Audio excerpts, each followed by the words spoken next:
Vamos a orar. Padre, en el nombre de Jesús, abre nuestros sentidos espirituales y nuestro corazón, haz que entendamos tu palabra y sobre todo que la hagamos por obra.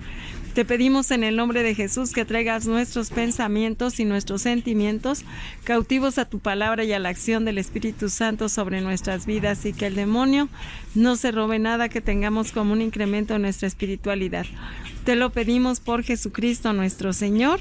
Amén. Y Señor, que no sea yo, sino seas tú, hablando a las vidas y a los corazones de las personas que nos escuchan. Amén. Yo leemos el Salmo 104, 8 y 9 y dice así: subieron los montes, descendieron los valles al lugar que tú les fundaste.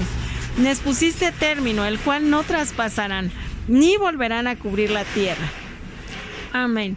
Entonces vemos aquí que Dios es el Dios creador, el que puso límite a todo, el límite al mar, el límite a cómo van girando todos los planetas, el límite a todas las cosas de este mundo.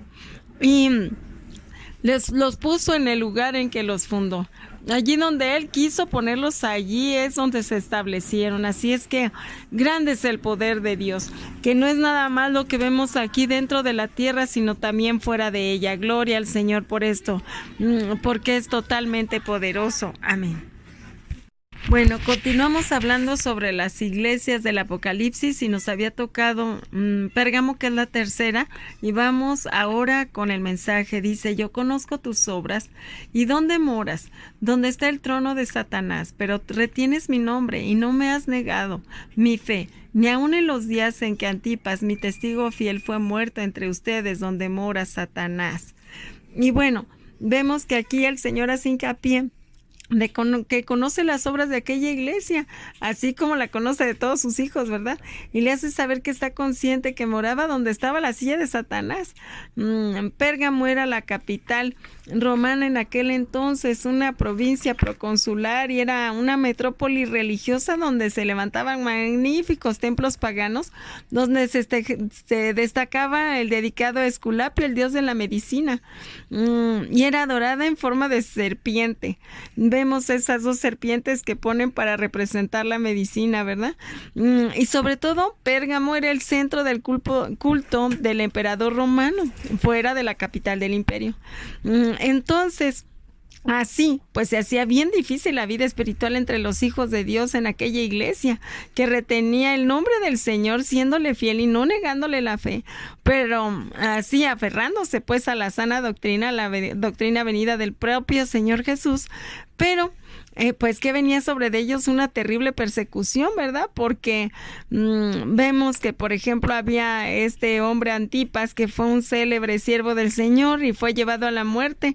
Según se dice, fue muerto durante un tumulto dirigido por los sacerdotes de este dios Esculapio, siendo quemado vivo sobre un ídolo de bronce en forma de toro. Entonces vemos pues que es una situación muy difícil la que estaban viviendo, porque pues estaban en medio de mucha idolatría, ¿verdad?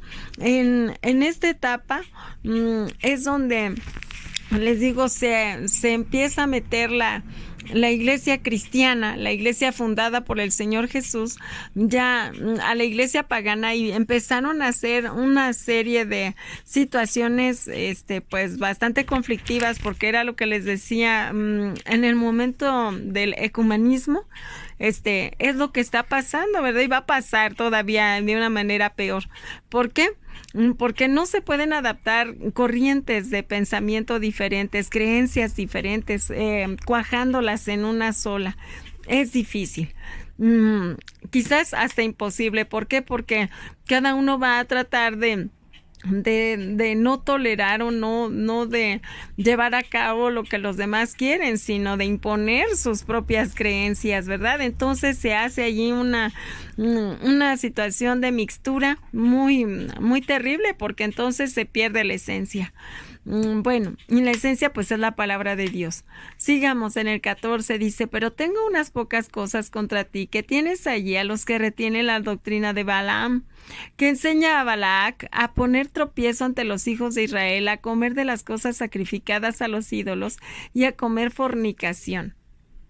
Y explicamos esto leyendo el libro de Números, de allí de la Biblia, 25, dice del 1 y 2 dice: moraba Israel en Sittim, y el pueblo empezó a fornicar con las hijas de Moab, las cuales invitaban al pueblo y a los sacrificios de sus dioses, y el pueblo comió y se inclinó ante sus dioses.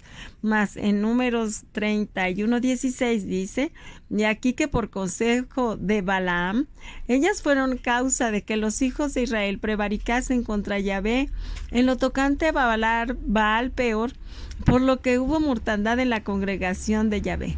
Bueno, eso de Baal peor es un dios que tenían ellos, ¿verdad? Entonces, tenemos que ver pues allí que en lo que se refiere a esta situación de Balaam, quiere decir que son estarse inclinando ante dioses que no sean el verdadero Dios, ¿verdad?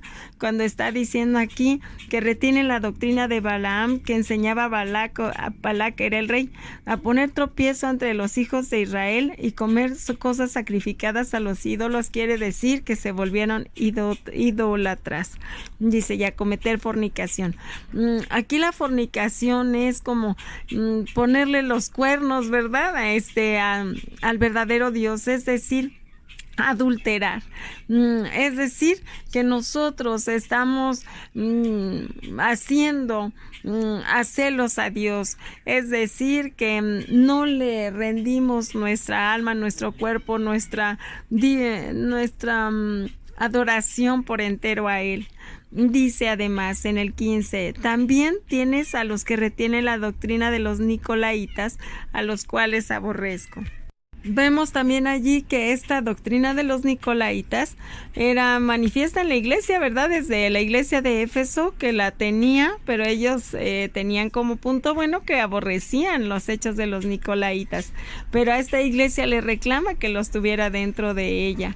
Entonces vemos pues que el fundamento en la iglesia tiene que estar firme en Dios, teniendo al Señor como nuestro, apartándonos de la iniquidad y de todo aquel que invoque otro nombre que no sea el del Señor, ¿verdad? Y también se acuerdan que les decía que son también los de una estructura jerárquica en donde no dejan participar al pueblo en sí como el cuerpo de Cristo que menciona San Pablo, ¿verdad? Cada uno es y aporta sus dones dentro del cuerpo de Cristo, y pues nadie es superior a otro, bendito sea Dios. Bueno, sigamos, y dice: por tanto, arrepiéntete, pues si no, vendré a ti pronto y pelearé contra ellos con la espada de mi boca.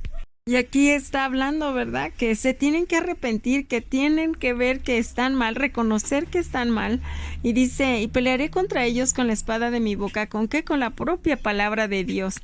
Ya lo que se tuvo que haber dicho, ya se dijo, vino el propio Hijo de Dios a decírnoslo. Y que se va a aplicar precisamente lo que vino a establecer a través del Evangelio. Bueno, ya leímos la reprensión, falta la promesa, esa la vemos el día de mañana con la siguiente iglesia, que es Tiatira. Bueno, vamos a orar. Padre, en el nombre de Jesús te damos gracias porque todo lo que hemos leído hasta aquí son mensajes aplicados a a estas iglesias, ¿verdad? Pero también a los que tenemos las mismas condiciones que se mantenían en estas iglesias, en cada uno de nosotros. Así es que, Señor, ten misericordia y ayúdanos a darnos cuenta en qué estamos mal y corregirnos. En el nombre de Jesús. Amén.